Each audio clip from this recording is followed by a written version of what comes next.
Magandang gabi po sa atin lahat at Happy Sabbath. Happy Sabbath po. Para po sa ating pagsisimula ay tayo po ay maawitan. Atin pong awitin ang Worthy, Worthy is the Lamb.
Para po sa ating opening song, tayo po lahat ay tumayo at atin pong awitin ang Give Me the Bible.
Teach me the day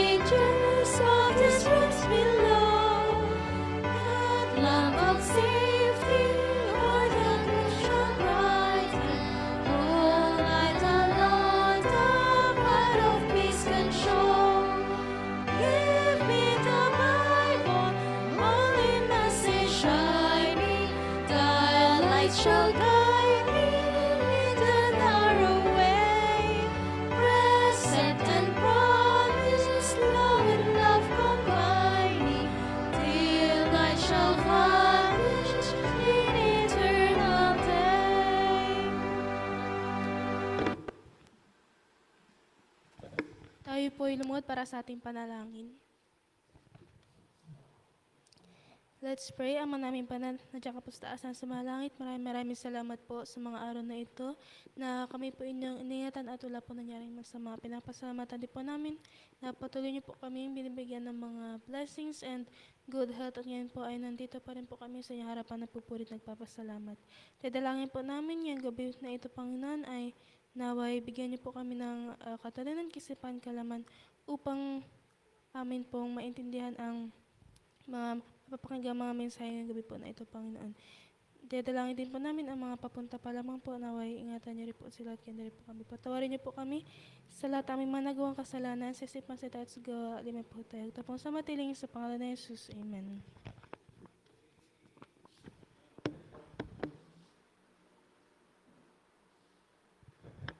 Ayan, so isa po mawagpalang gabi sa ating lahat. Happy Sabbath! Ayan, purihin po natin ang Panginoon sapagkat tayo po ay muling makapagsamba sa Kanya pong bahay-sambahan. Bago po ang lahat, inahayaan ko po na tayo po muna ay ating po munang kamayan ang ating po mga katabi at sabihin po nating magandang gabi at Happy Sabbath. Ayan.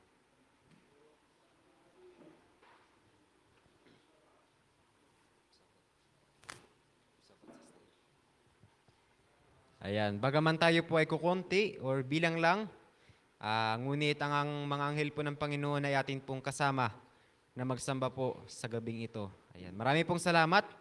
Sa gabi pong ito, ang aking pong tungkulin ay tagapagpakilala ng mga nagsiganap at magsisiganap pa lamang. Tayo po mga kapatid ay pinangunahan ng pag-aawitan ni Sister Queenie Ranes. Ang ating pong opening song ay Give Me the Bible. Ang ating pong naghandog ng pambungad na panalangin ay pinagkaloob ni Sister Alyssa Clay Mascardo. At ang inyong pong lingkod, Brother Alvin Clay Mascardo. At pagkatapos ko po, ay tayo po ay magkakaroon ng dalawang mensahe. Una po ay mensahe ng awit na ipagkakaloob po sa atin ng lahat po ng mga kabataan. At pagkatapos po nyon ay mensahe naman po na magmula sa Panginoon sa katauhan po ni Brother Joter Ranes. Ayan, so isunod na po natin ang special song ng lahat po ng mga kabataan.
Happy Sabbath sa ating lahat, mga kapatid.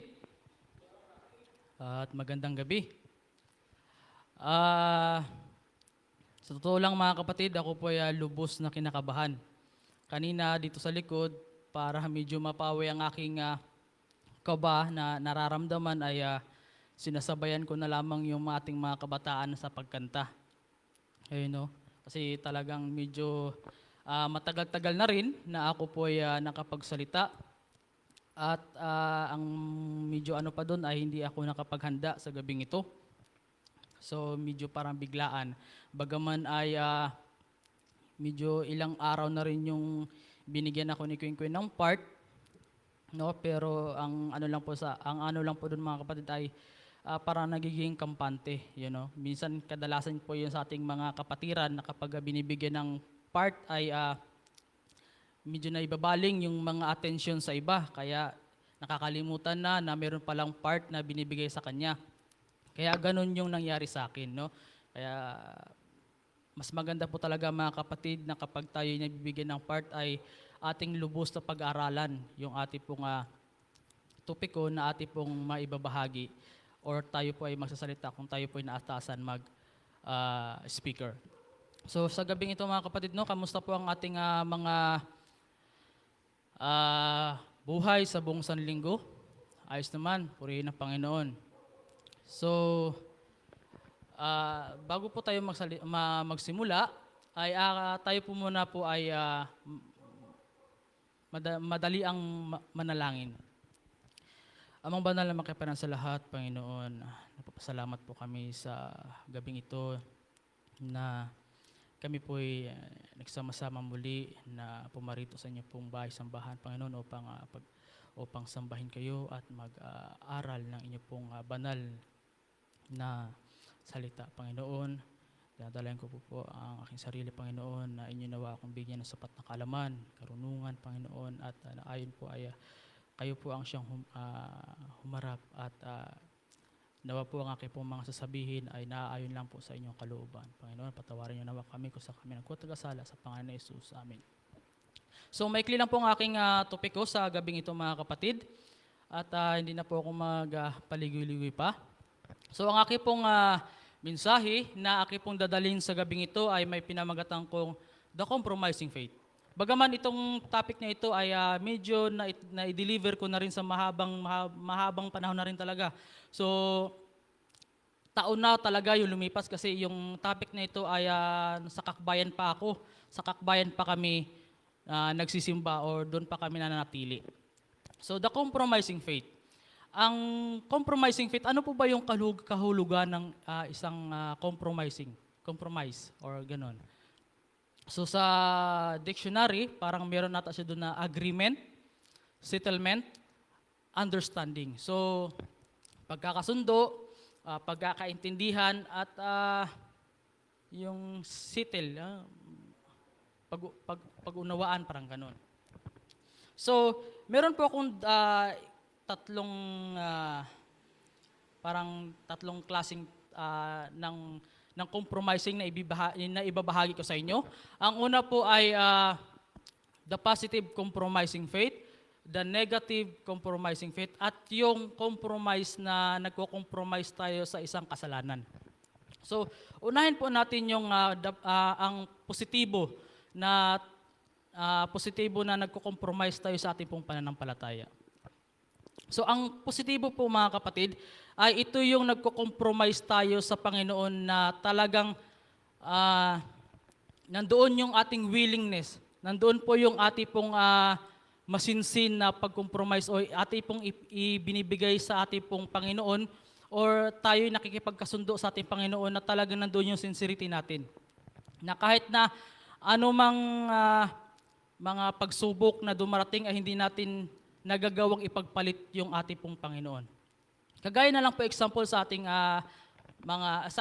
kagaya na lang po na example doon kay Daniel, 'di ba? 4 po sila, Daniel, Shadrach, Abednego at saka si Meshach. 'Yun po, 'di ba? Alam po natin yung history nila na kahit anong mga tawag nito tukso na kanilang pagsubok na sa kanilang dumaraan ay nandoon yung kanilang pananalig sa ating pong Panginoon na hindi nila ipinagpalit. Dumating sa punto po na sinabi ni Nabucodonosor na sumamba doon sa Diyos-Diyosan pero hindi ginawa nila Daniel, no? Talagang nanindigan talaga sila sa Panginoon na kung ano mang mangyari sa buhay nila ay sa Panginoon talaga sila. 'Di ba? Sana ganun tayo mga kapatid, no, sa ating pong pananampalataya na ating po talagang ibigay yung ating buhay sa ating pong Panginoon kasi wala po tayong magagawa kung gana lang sa ating sarili. Kasi wala po, useless po ang ating buhay pagka yung Panginoon ay wala sa ating buhay. 'Di ba? At ganun din po dadak po tayo sa negatibong compromise ng ating pong pananampalataya. So, ang negatibong compromise ay ito yung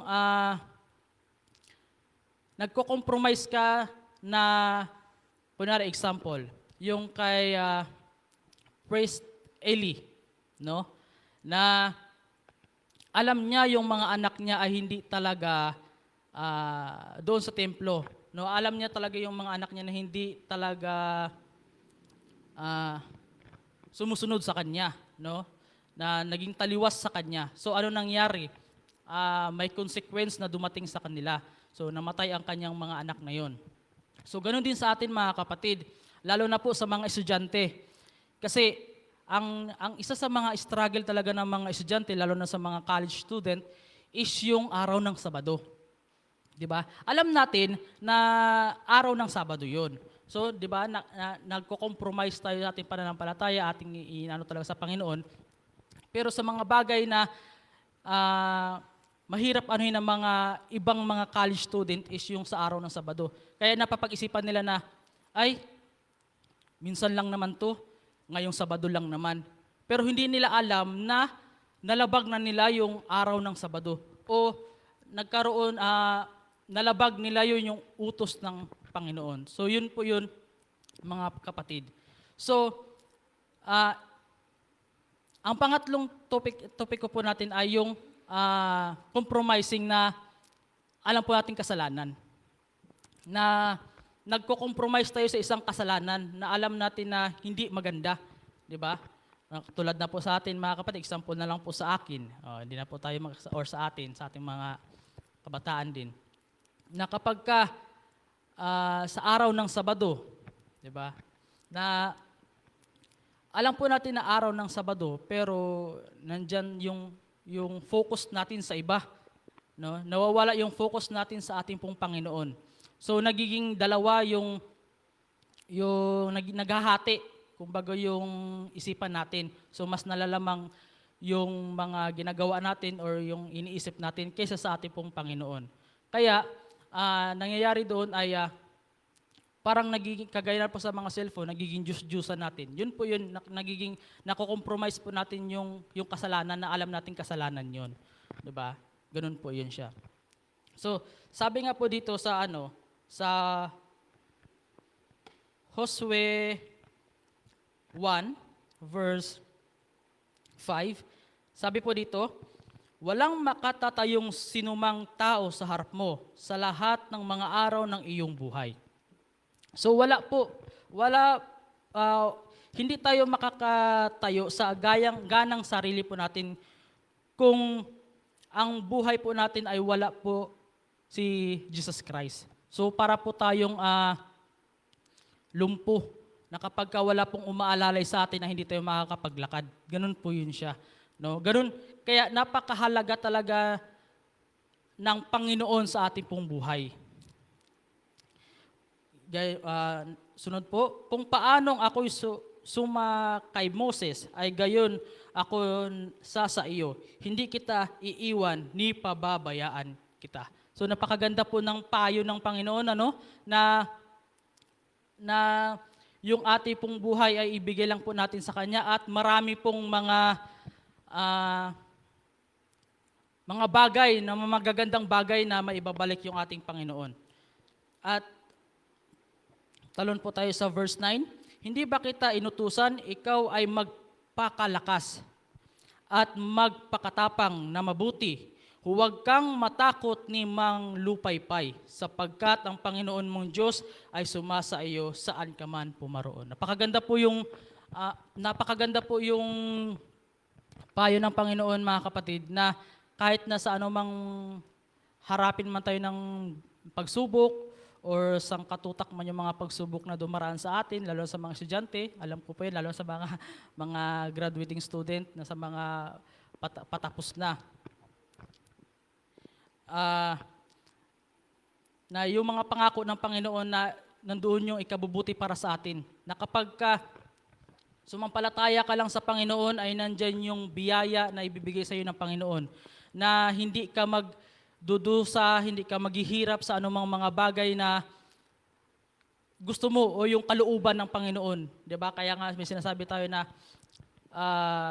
kung kalooban ng Panginoon ay sa Kanya susunod, 'di ba? Mga ganun, mga kapatid. Kaya sa gabing ito, mga kapatid, sa napakaikling mensahe na aking pong naibahagi sa inyo, nawa po meron po kayong mga bagay na natutunan, lalo na po sa ating pong pag-compromise ng ating pong pananampalataya, na maging positibo tayo sa lahat ng oras, minuto, araw o taon man yan na dumating hanggang sa ating pong pagdating ng ating pong Panginoon. Maging positibo tayo, gaya nga dito sa sinabi ng Panginoon dito na magpalakas at magpakatapang na mabuti, huwag kang matakot ni mang lupaypay. Dahil sa pagdating ng Panginoon ay marami pong mga mangyayaring mga bagay na hindi natin lubos na inaasahan, ay kung tayo'y sumasa Panginoon ay hindi tayo niya pababayaan. No? Napakaganda po yung pangako ng Panginoon para sa atin.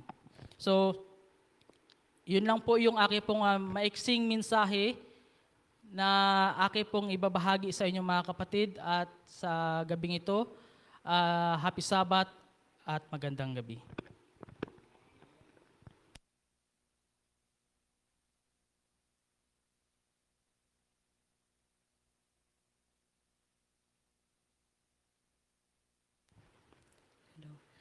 Salamat po sa napakagandang mensahe. Para po sa ating pagtatapos, tayo po lahat ay tumayo at atin pong awitin ang Draw Me Nearer.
sa lahat, Panginoon, nagpasalamat po kami sa mensahe na aming pong narinig. Panginoon, tulungan niyo po ang bawat isa sa amin, Panginoon, na makamit po yung positibong compromise namin sa aming pong pananampalataya pa sa inyo, Panginoon. Tulungan niyo po ang bawat isa sa amin at lalong na po sa aming pong pag-uwi sa gabing ito, Panginoon. Inyo nawa kami pagkaingatan, gabayan at kami po humihingi ng kapatawaran sa aming mga nagawang kasalanan sa isip, salita, sa gawa. Ang aming samod na lang sa Panginoon Jesus. Amen.